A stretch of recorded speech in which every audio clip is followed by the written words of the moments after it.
जय श्री राम दोस्तों।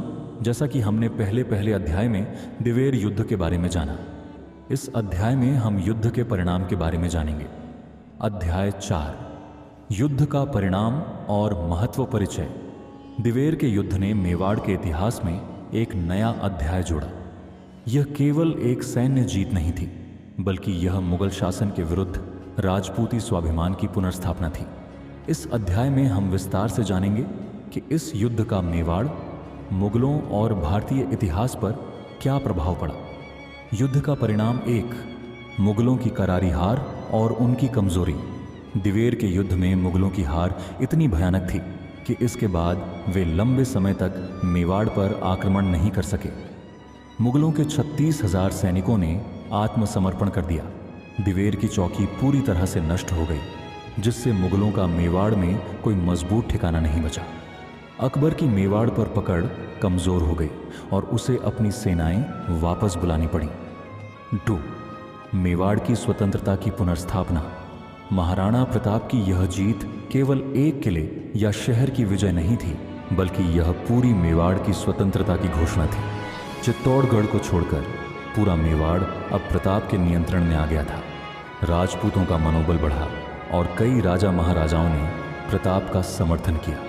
अब प्रताप खुलकर शासन कर सकते थे, बिना मुगलों के हस्तक्षेप के। 3, राजपूत संघ की मजबूती। महाराणा प्रताप की इस जीत के बाद अन्य राजपूत राजाओं का विश्वास बढ़ा और उन्होंने प्रताप का समर्थन करना शुरू कर दिया।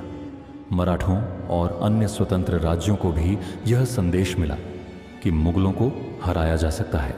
राजपूतों में एकता बढ़ी और उन्होंने अपनी मातृभूमि की रक्षा के लिए संगठित होकर काम किया। युद्ध का महत्व। 1, भारतीय स्वतंत्रता संग्राम के लिए प्रेरणा। महाराणा प्रताप की यह विजय भारत के स्वतंत्रता संग्राम के लिए एक महत्वपूर्ण प्रेरणा बनी। 1857 के प्रथम स्वतंत्रता संग्राम में भारतीय क्रांतिकारियों ने महाराणा प्रताप को अपना आदर्श माना।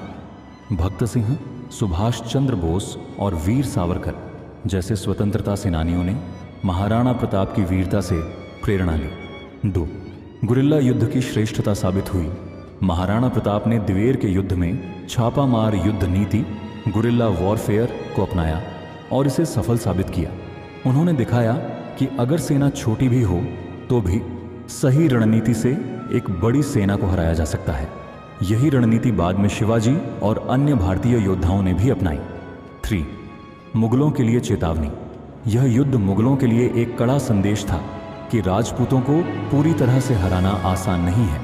अकबर को एहसास हुआ कि मेवाड़ पर सीधे शासन करना मुश्किल होगा।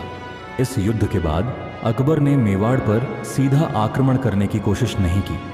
उसने कूटनीतिक तरीके अपनाए, लेकिन महाराणा प्रताप ने उन्हें अस्वीकार कर दिया। महाराणा प्रताप के अंतिम वर्ष और उनकी विरासत। 1, शासनकाल और विकास कार्य। युद्ध के बाद महाराणा प्रताप ने अपने राज्य को पुनः संगठित किया और जनता के कल्याण के लिए कई कार्य किए।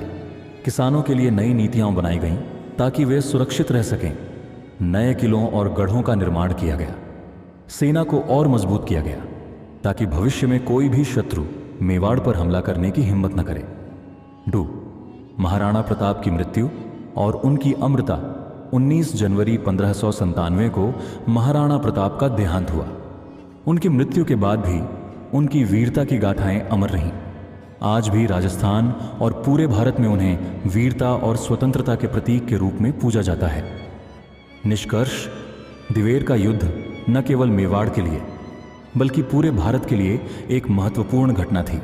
यह युद्ध यह साबित करता है कि संकल्प, रणनीति और वीरता से किसी भी बड़ी शक्ति को पराजित किया जा सकता है। महाराणा प्रताप की यह विजय भारतीय इतिहास में सदा के लिए अमर रहेगी।